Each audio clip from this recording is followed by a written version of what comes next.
জাকির আলীকে স্কোয়াডে রেখে ভারত সিরিজের জন্য ১৬ সদস্যের দল ঘোষণা করেছে বাংলাদেশ।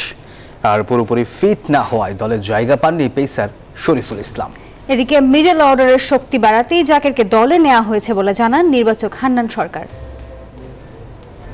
ভারতের বিপক্ষে সিরিজে বাংলাদেশ দলে চমক বলতে কেবল জাকির আলী। টি-20তে অভিষেক হলেও ক্রিকেটের বর্ণিত ফরম্যাটে এখনো মাঠে নামা হয়নি। পাকিস্তানের বিপক্ষে ঐতিহাসিক সিরিজ জয়ী স্কোয়াডে পরিবর্তন এসেছে একটি।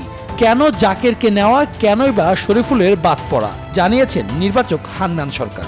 পাকিস্তানে আমরা 5 জন সিমার নিয়ে গিয়েছিলাম, এখানে আমরা সিমারের সংখ্যাটা কমিয়ে 4 জনে এনেছি এবং একজন ব্যাটসম্যানের সংখ্যা বাড়িয়েছি মিডল অর্ডার স্পেশালিস্ট। আমাদের টিম কম্বিনেশন আমাদের মনে হয়েছে যে মিডল অর্ডার একটা অপশন বাড়ানো আমাদের দরকার। শরীফুল আসলে 100% ফিট বলা যাবে না। মেহেদী মিরাজ একাধিকবার গণমাধ্যমে বলেছেন ব্যাট করতে চান ওপরের দিকে, সে বিষয়ে কথা বলেন এই নির্বাচক। সো উপরে ব্যাটিং যদি দলের প্রয়োজন হয় অবশ্যই করতে পারে, সেটা কিন্তু সে প্রমাণ করেছে। সো মিরাজ তো আমাদের প্ল্যানের মধ্যে সবসময় থাকে এবং সেটা যদি দলের প্রয়োজনে কখনো উপরে প্রয়োজন হয় অবশ্যই ব্যাটিং করার অ্যাবিলিটি তার আছে, সেটা প্রমাণ করেছে। এদিকে কাউন্টিতে স্যারের হয়ে দারুণ ছন্দে সাকিব আল হাসান।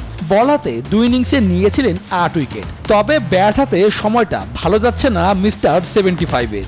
আমি বিশ্বাস করি সাকিব যেই মানের প্লেয়ার, আসলে একটা ইনিংসের ব্যাপার, একটু সময়ের ব্যাপার, সে যদি সেটা করে নিতে পারে সেই ফর্মটা ফিরিয়ে আনবে।